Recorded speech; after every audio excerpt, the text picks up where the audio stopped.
Mahigit 8 kilo ng inihinalang shabu na nagkakalaga na mahigit 56 million pesos ang nakumpiska ng mga otoridad matapos arestuhin ang dalawang babae sa Ninoy Aquino International Airport Terminal 1 noong Miyerkules.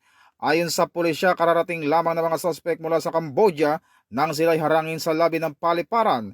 Sa isinagawang inspeksyon, nadiskubre ang tinatayang 8.32 kilo ng shabu na itinago umano sa improvised carbon paper pouch. Naharap ngayon ang dalawang suspect sa kasong paglabag sa Comprehensive Dangerous Drug Act of 2002.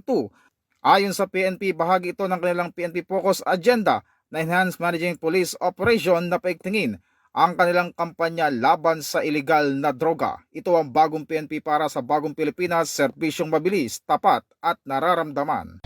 Mula po dito sa Campo Crame, ako po si Patrolman Adrian Dayaw nagbabalita para sa Police News Network. Alagad ng batas, tagataguyod ng balitang pulis, at ito ang bagong PNP para sa bagong Pilipinas, serbisyong mabilis, tapat at nararamdaman.